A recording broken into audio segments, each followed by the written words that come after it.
Hello, and welcome to the Dance Physio Podcast, a podcast designed to explore ideas and foster discussion around dancer health and wellness. We're here to challenge the status quo, bridge the gap between dance science and the studio, and help change the landscape of the dance industry for the better. I'm your host, Erika Mayall, a dancer turned physiotherapist who is deeply passionate about leaving the dance world better than I found it. I'm so glad you're here.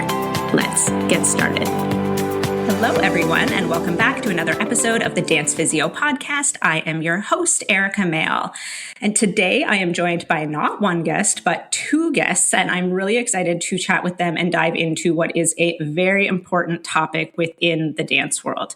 So last fall at the IADMS conference in Las Vegas, I had the pleasure of being introduced to both Karen and Suki from Project Red D, and I'm really excited to welcome them to the podcast today and get to chat with them a little bit more about Project Red D and what it is and what they are doing in the dance world right now. So thank you so much for joining me today. Welcome to the podcast. Oh, thank you so much for having me. Before we dive into the topic and get to the real meaty stuff, I would love it if you guys would both take a minute to introduce yourselves and just tell us a little bit about your background and your involvement in the dance industry. So I don't know, Karen, do you want to go first? Yeah, so thanks, Erika. I'm a clinical physio by background, and I've worked in lots of different high performance environments throughout my career. And then I kind of moved to the performing arts side about 13 years ago, and I worked with circus performers and gymnasts and dancers. And into leadership roles from there. And then I worked at the Royal Ballet School for 8.5 years, and I was the head of healthcare. And I was sort of tasked with growing that team and that service to become a kind of high performance multidisciplinary team setup. So that's what I did.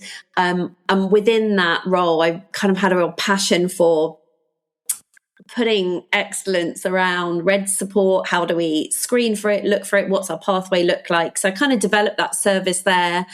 And that led me to kind of this role where I was founded Project Red D just last January. And I'm the executive director of the project as it stands. Awesome. Thank you so much. And Suki, what about you? Yeah, so I'm the program and research manager at Project Red D. I'm a dancer by background. I trained professionally at English National Ballet School and then performed at English National Ballet and as a freelancer around Europe. And I actually suffered from REDS at the time. I mean, I didn't know what it was at that time, but I just had the symptoms for quite a few years. And this ultimately led me to leave the ballet world and pursue a completely different career in management consultancy. And then following on from that, academia, because I had so many questions that I wanted answers from during that period of dancing, sort of questions about, my health, my physiology, musculoskeletal sciences, all that kind of thing. So I pursued undergraduate and postgraduate degrees in those kind of areas of science.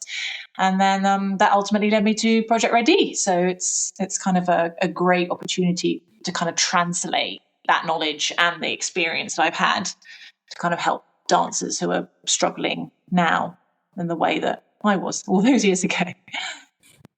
Yeah. Amazing. So we are going to really dive into Project Red D and what it is. But before we get there, I think it's really important for the listeners to understand what REDS is, because we've been throwing that term around a little bit.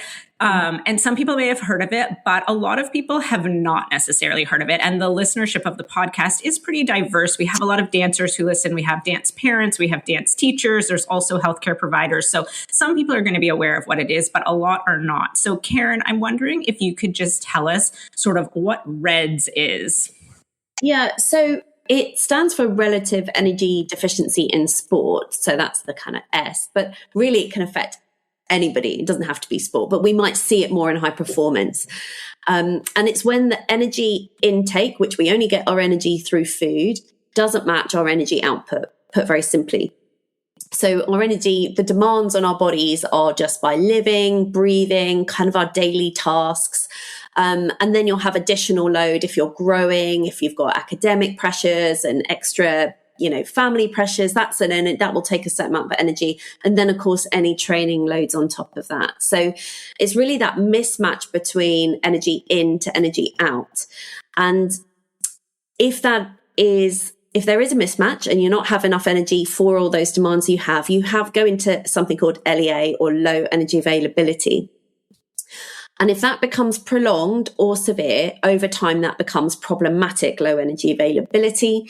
And we then can move into and be susceptible to REDS. And this is a syndrome of lots of different factors where it will affect your impaired physiological and or psychological functioning. And ultimately that is shown by impaired well-being, an increased injury risk, and then importantly, a reduced performance. So that's how the sort of syndrome came. It kind of stemmed from what we would have probably known as the female triad back in the 80s to 90s. And that they kind of realized actually it doesn't just affect females. It's not just three main things. It's this syndrome, this kind of multi-system effect. And it's a diagnosis by exclusion. So I do think it's important for us to highlight that. So a physician always needs to be part of that pathway, because there's lots of reasons why you may have symptoms in all those different areas. So we want to make sure there's nothing else going on. So it is a diagnosis by exclusion, but ultimately your body has to make tough decisions around where its energy goes if it doesn't have enough for anything. So it will downregulate systems that it deems non-essential at the time. So that can be, and we can talk around the symptoms, but that can be around fertility health or cardiovascular health or gut health or whatever that might be. But it will always prioritize movement. So that will be the thing that we will always be able to do. So it's quite hard to see if you're not looking for it. Yeah, absolutely. And I think that's important to just highlight that, like you said, it probably stems from that female athlete triad that was a commonly used terminology, because I do think some people are still familiar with that terminology, but maybe have not heard the more updated terminology of RED. So it's kind of similar, or we're talking about the same thing, but like you said, we've realized it actually affects everyone, not just females. So that terminology has been updated. But if people have heard that in the past, that is definitely the same thing that we're talking about. So you alluded to the fact that there are a lot of different symptoms that can present with this. So it's not necessarily one key thing that we are looking for. So if we either have parents or dance teachers or dancers themselves who are maybe going to be on the lookout for symptoms, what types of things might be commonly presenting with somebody who is dealing with that low energy availability? I don't know, Suki, if you want to take this one. Yeah, sure. So I think what's key to remember is that REDS can affect everyone differently. So individuals may not experience all of these symptoms by any means, but the main key ones are fatigue, low energy, having recurrent injuries, particularly things like stress fractures and bony stress injuries, having irregular or absent menstrual cycles, or if there's a delay in puberty. Another one is recurrent illnesses, and also declining performance. So if you've got loss of strength or you're unable to recover well. In terms of psychological ones, you've got things like feeling low, anxious, depressed, having poor concentration. There may be disordered eating behaviors or a preoccupation with food and your body image. And there are also perhaps slightly less well-known ones, such as pelvic health issues, gut problems, brain fog. But I think what the key thing to remember here is that it's a syndrome of symptoms. So it's really important to involve the physician in the conversation, in the diagnosis. Yeah.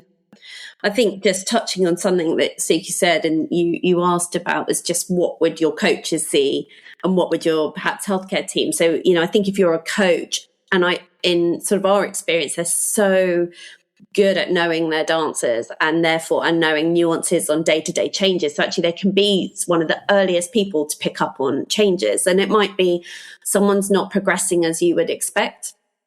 They're not making those improvements. They seem tired a lot of the time. They might have behaviors you're worried about around preoccupation with kind of body image and mirrors, looking in the mirrors. You might see delayed puberty against the rest of your class, that you can think about. And they might just not seem as happy or as motivated, which is quite a change from how they were.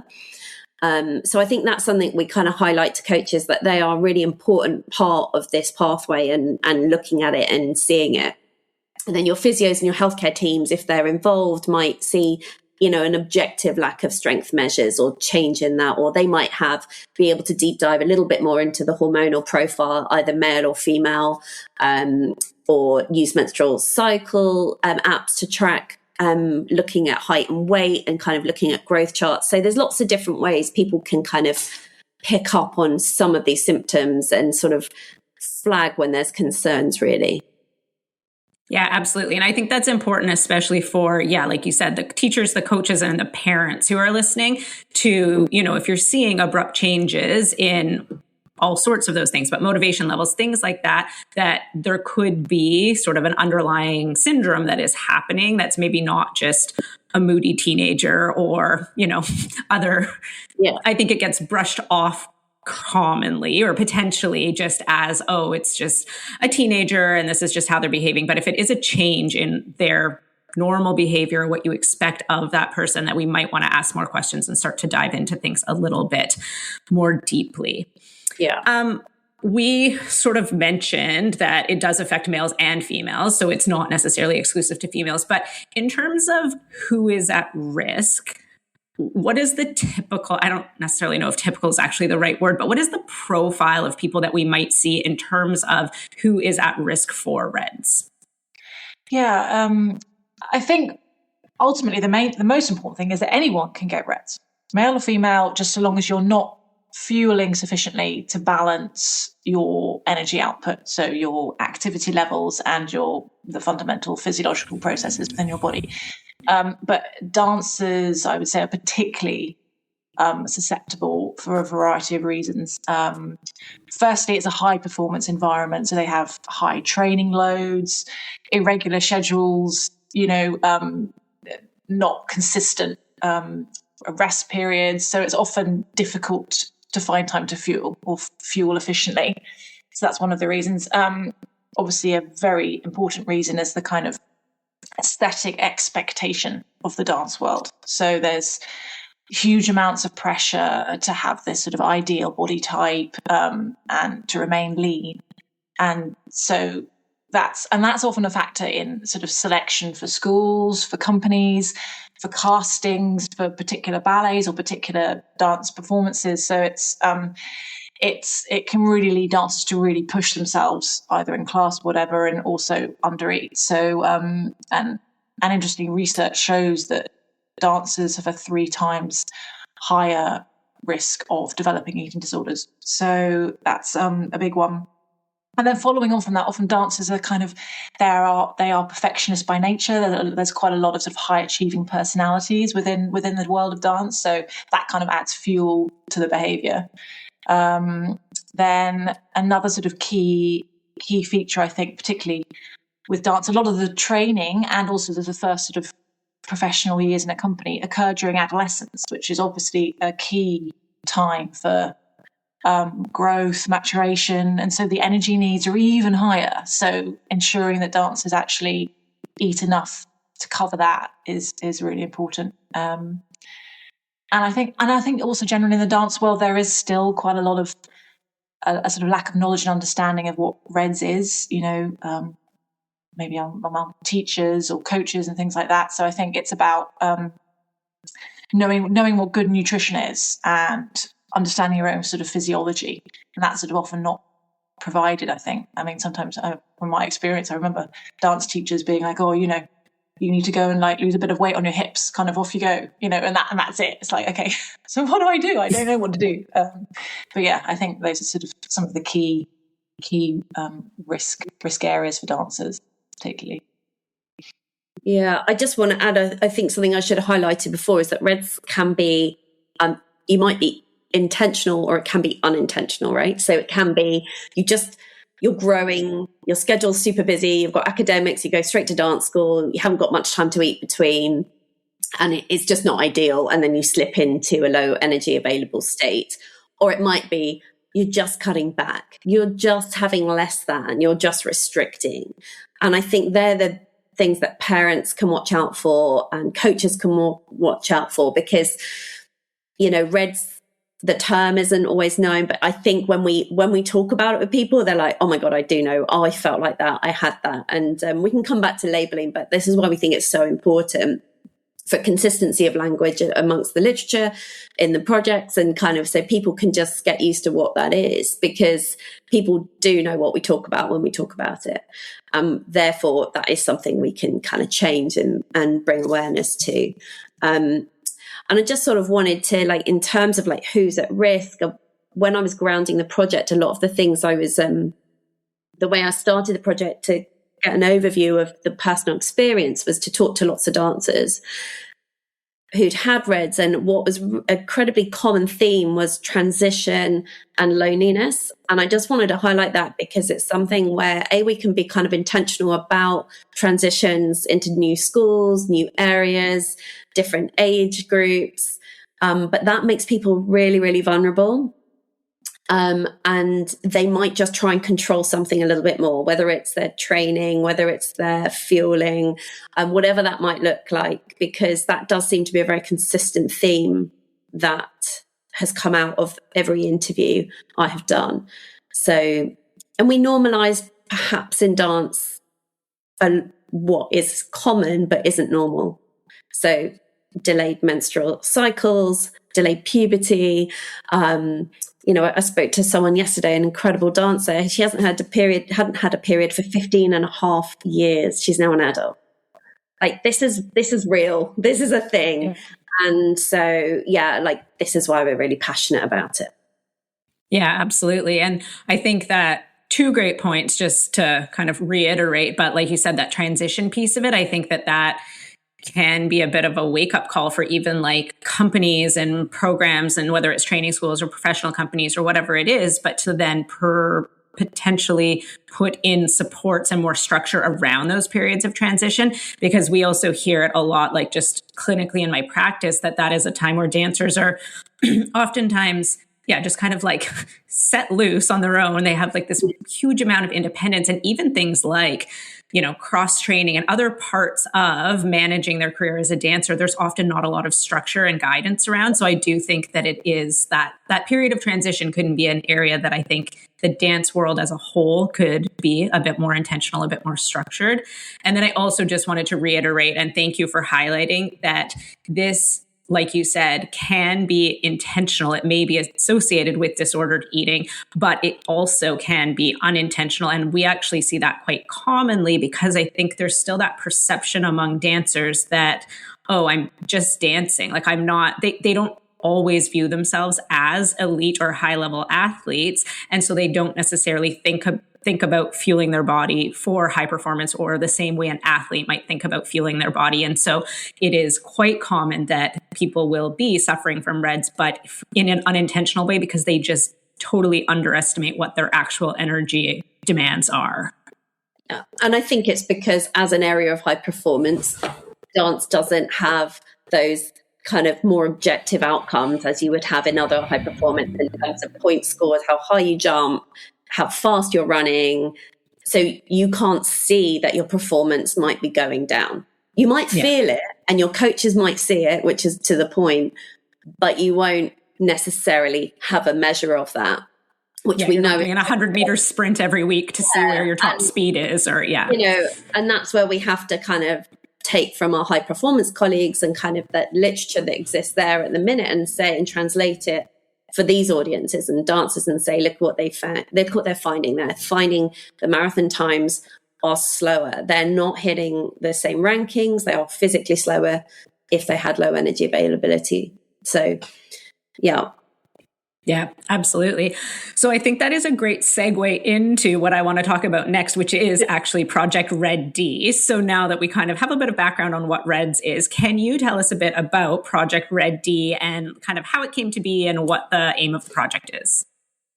Yeah, so Project Red D was founded, like I say, early last year, and we are a global project. We're not for profit, so we have no commercial agenda other than to kind of do good things in this space and do it ethically and do it well.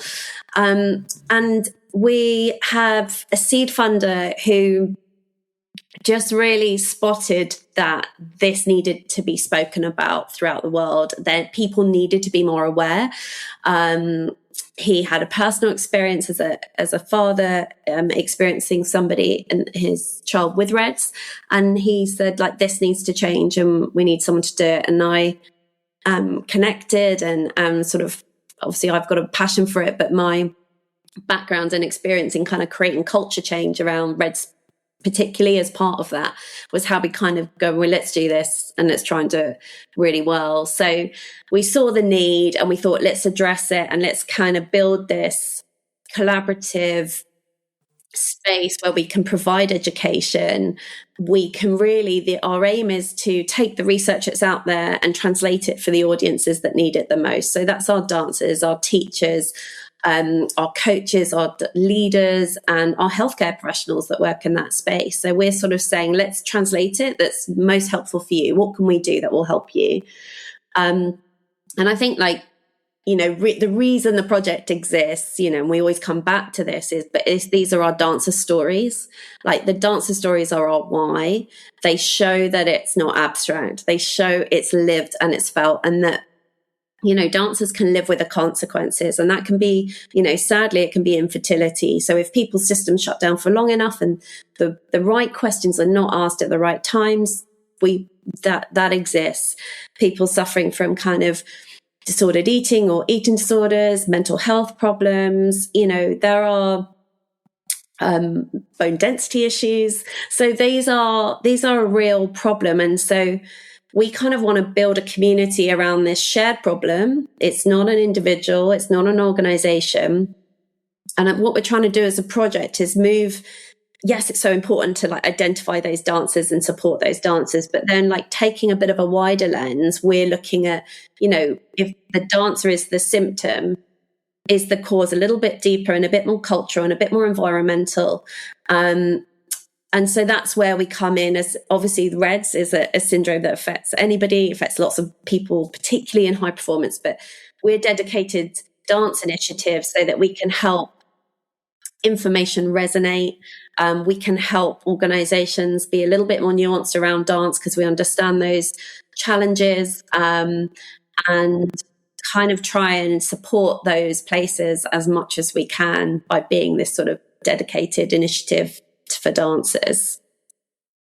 Yeah, amazing. And I think that's so needed because although some of that research exists, or a lot of that research exists, if it's specific to sport world, it's often hard to translate that into the dance world because people either gloss over it or ignore it or sort of don't always identify when it is more driven towards sport or athletes, even if it is applicable to dance as well. So to have people who can understand the research side of it, can see the parallels between sport, but then understand the nuances and the culture of the dance world and all of those things, I think is so important because that is often where things get lost in translation. At least I've found with a lot of different topics that we have good information out there, but it doesn't always get disseminated to the people within the dance world that it should or could be reaching. I just add to that. Sorry. No, it's just on that, and that's what we're trying to do. Is because I think there is some great information out there for dancers, but it's often in silos, and it's quite, you know, different variations of, you know, depth and things like that. So we're trying to provide a sort of centralized resource, so where we can have toolkits, think pieces, all the sort of thing that's sort of easily accessible, and that, you know, dancers, parents, coaches, healthcare professionals can all come to one place and it's all there. So it makes it as easy as possible for them, you know, to find it. So yeah, and I think then the other key thing that Project Red D really wants to do is to name Reds, because I mean, as a dancer, when I was a dancer, like, as I said, I didn't know that's what I was suffering from. I had these symptoms and it wasn't talked about. It was, you know, if anything, it was kind of like, oh, that's just part and parcel of being a dancer, these sort of symptoms that you get. So I think what we're trying to do is we're trying to name it, to get people to talk about it, sort of, and take responsibility for it. Because ultimately you need to find out about this, and if left unchecked, it, you know, can have quite long-term severe consequences. So that's why we're really trying to encourage naming reds and getting it out there. Yeah, and Erika, you probably speak about this a lot as well, but there's no national governing body in dance. So as opposed to other sports, right, it's unregulated activity. So you can do any dance school or company can just say however many hours they want those dancers to do. And lots of other things around that. But so we see it as like an opportunity. So there's generally unregulated. There isn't a governing body suggesting any pathways and rules around anything specific. So we liken it to concussion. We kind of would see REDS in a similar way. Like, this is the problem that we're trying to solve, REDS in dance world.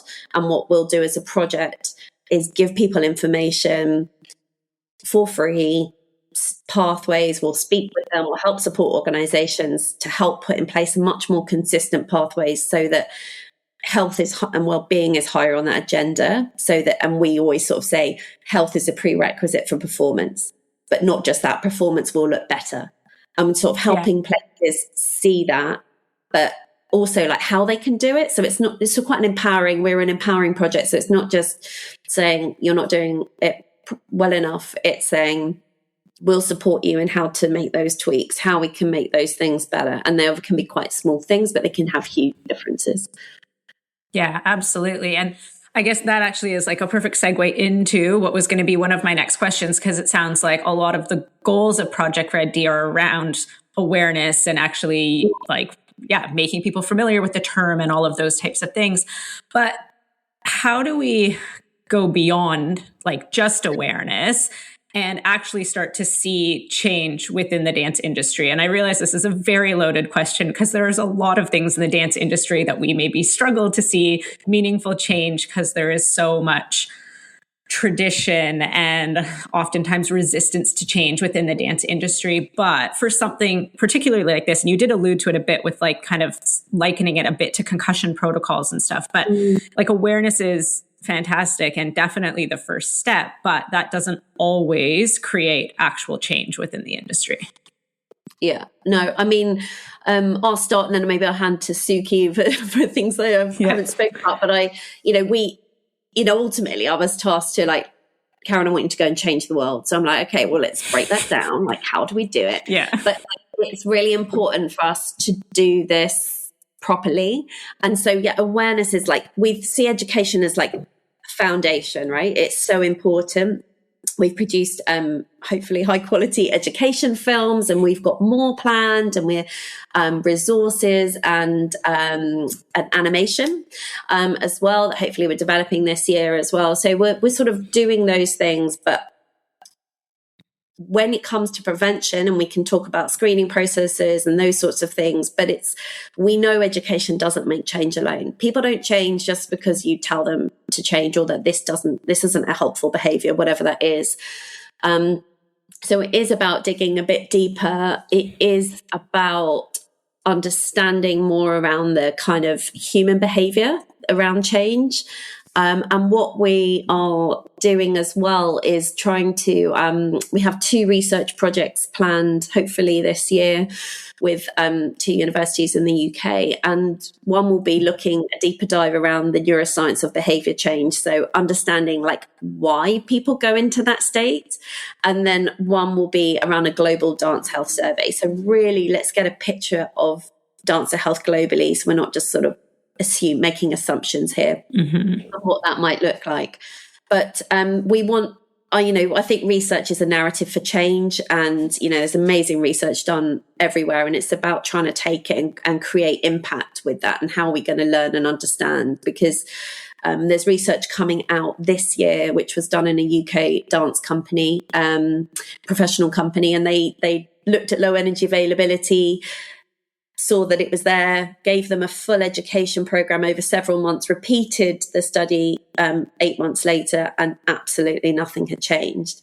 So that kind of, to your point around education is so important, but it's not going to make change alone. And everything that we're doing is really linked to our passions, which is around dancers being human first, giving a platform to that lived experience to create bigger impact. And doing everything with kind of quality and integrity, and kind of deeper diving. Suki, I'll pass to you because I'm sure there are things I've forgotten there.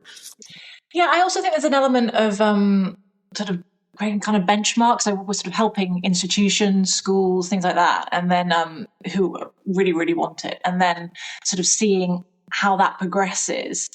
But then kind of hopefully then that sort of says, okay, inspiring other schools or other high performing companies and think, oh, right, so they're doing it there in that country and they're getting these amazing results. Like, oh, maybe we should be doing that then, you know, and they kind of almost create, you know, that's these are the benchmarks, and this is how ballet and dance look now. This is how dancer health looks now. This is how multidisciplinary teams look now, you know, and I think it's that kind of thing, that kind of everybody sort of pushing upwards and competing, not sort of competing, but, you know, in order to kind of get those sort of higher standards. I think that's something that I think would be a great way of creating kind of a wave of change, as it were. Yeah. I think my background was creating culture change over 8.5 years in an institution. And I did it by small changes. And it wasn't till I looked back at the end of that time when I actually gave a talk to the original donors to the program that I had. And I realized how much change I was able to make by small incremental steps, and just putting in place what I thought was best practice, always with the dancer in mind. Like, how do we make them better? Human first, like they will flourish if this is in place. So those sort of, you know, I talk about that kind of nothing changes until it does. And I think I lived that experience. And that's what we advocate for, that impact being, let's protect your breaks. Let's actually have a timetable where breaks are protected. Is it that food needs to be a bit more visible? Is it that there needs to be water in the studio? What's your pathway for flagging concerns? Have you got strength and conditioning as a fundamental part of your program? It's not an addition to, it is part of your ballet program or your dance program. So there are loads of little things, but that impact piece and that change piece, I think, does start with leadership. You know, I don't think we can talk about it with leadership because there are incredible people doing amazing work, but if there isn't buy-in from the top, it's very, very difficult to make change. And that's where I was lucky in my previous role. And it was still really difficult to change a culture. And I had amazing support. So, you know, they are the gatekeepers to casting, to who comes into those environments, to the really timetabling, where the budget probably goes. And it's, you know, in an empowering way, hopefully we sort of talk about that duty of care they have to dancers, because, you know, especially young people, but also adults can only see, it's very hard for them to see longer term, right? Beyond that audition, beyond that casting, beyond that. So who holds that responsibility? And what can we do? So I think we're realistic that change takes time. But I think we really encourage curiosity and forward thinkingness, and we will support that. And like Suki said, spotlighting great practice, because there's lots out there in different ways and different things, and trying to make it more consistent, make that normal, because dancers will have the choice where they go as well. Yeah, so, absolutely. Yeah. And I think that's a really important part to highlight about, like, it does need to come from leadership. But what I've also been seeing over the past, 10-ish years, or maybe slightly more, is that, like, younger dancers are much more educated than previous generations of dancers, where they have a lot more access to information, whether it's through social media or other platforms. And so they're actually starting to make decisions, like you just said, about like where they're going, or make decisions, or sort of starting to pressure leadership a little bit. And so, yes, we can look at kind of gold standard institutions, and hopefully that pressures leadership to, and maybe pressure isn't the right word, but inspires leadership to say, like, look, this place is doing it really well. But I also think that some of that pressure from the bottom up, like, I very commonly I'm getting dancers who are saying, oh, I auditioned to and got into this school, but they were making comments about my body and I don't want to go there. Or like, so they are making those decisions, and they're just a lot more educated. So I do think that we're going to see change happen more quickly because I think it's coming from the top down, like from leadership, but it's also coming from the bottom up a little bit in dancers demanding more from the environments that they're in. And I think we're really seeing, hopefully, a much more rapid shift in that. And so I think it's a really amazing time to be trying to make systemic changes within the industry, because I at least have been seeing it happen more quickly than it maybe did in the past when things took a really long time. And obviously change still does take time, but I do think that it is happening slightly faster. I don't know if your experience is the same kind of from the UK. And yeah, well, I always say, like, dance doesn't exist in a vacuum, right? So we have to be, we may or may not like social media, or you may or may not like these things, but ultimately that is true. And we have parents coming through the project now will contact us and ask, what is the health and well-being like at this school? Do you know? And when I was at the Royal Ballet School, we had so many dancers say, we have chosen to come here because your healthcare system. I built a team of 28 people, but that should be normal. That should be normal. Like, they deserve it and they need it, and they are incredible artists. So, we can, we do see it. And I think, to your point, the project is a top down and bottom up approach to try and help funnel that change. But I think, I also say to organizations, you are the curators of your future stories. So we don't want to listen to these dancer stories and get scared, but we do need to learn from them. And I will also say, it's not just coaches that get language wrong, and language is so important. It's a lot of healthcare professionals that get it wrong. Speaking to someone yesterday, the nurse laughed at her when she said she was worried about this because the nurse didn't think she looked like she had a problem. So it's sort of like, these strong physios talk about get things wrong. So we're just spotlighting those things, trying to bring people together and go, look, this can change very easily, but we can't normalize what is not normal anymore. And if we put health first, then they will be more successful human beings. And that's ultimately, hopefully, what every school and organisation wants from their dancers. Yeah, absolutely. I'm aware of time, and so I do want to start to wrap things up, but I would love to hear how listeners can learn more about Project Red D or access resources. Like, if somebody is listening and all of a sudden they're thinking, oh, a lot of light bulbs just went off, like, are there resources they can access or potentially even become involved with the organization? I know that you do a lot of work centered around dancer stories. So can you just tell us a little bit more about that? Yeah, so we've got our website, www.red-d.com. So we've got a breadth of information there. As you say, dancer stories. We've got our wonderful education films and impact films. We've got a list of current specialists on there. Also our dance ambassadors. And then our sort of resources area where we'll be uploading even more our toolkits on a vast array of topics relating to Reds, and sort of which will be downloadable, as well as posters and things like that. But if you specifically want to get involved, if you want to share a story, if you're a dancer perhaps, or if you want to become a dance ambassador, if you go to the contact page there are different forms that you can fill out. And also if you're a specialist, if you're a nutritionist, a dietitian, or a psychologist, or somebody who wants to get involved, then please contact us. And of course, we have our social media channels. We've got Instagram, and we love sharing your stories there. And but I think what's important again is we're not trying to do this by ourselves. We want to encourage people to reach out. We want to create, there's a huge community here. Am I missing anything? No, that's it, really.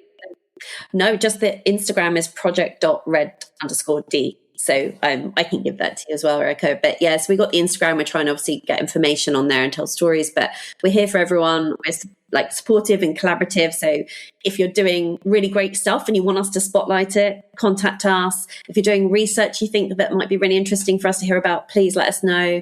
But if you're a parent or a dancer or a coach that's got any questions at all, just reach out. We're here for everyone, and we love what we do. So. Amazing. So I will also link those. So the website and the Instagram and all of those resources, I will put them in the show notes as well. So anybody listening, go back, read the show notes, and there will be clickable links in there for you. Thank you so much for joining me today. I really appreciate you taking the time to share so much valuable information on a really, really important topic within the dance world. Is there anything that we did not cover today that you want to leave the audience with? Anything we missed out on or anything you just really want to highlight? I think, did I mention about the we're also trying to create this sort of global network. So the fact that it's this global project, as we've got to emphasize that, we want to highlight those sort of specialists all around the world. So eventually we'll have this wonderful database. So wherever you are, you can go onto the website and you can say, right, I live here, and look, these are all the people I can get in touch with or I can seek help from. That's another sort of part of what we're trying to build as well. So yeah, fabulous. No, we're just very aligned, Erika. Like I read, you're deeply passionate about leaving the dance industry in a better place than you found it, and that's exactly what we're doing as well. So please reach out and connect. And we've loved chatting with you today. So thank you for having us. Yeah, thank you so much for joining me, and thank you to everybody for listening. We really appreciate your support, and have a great rest of your day.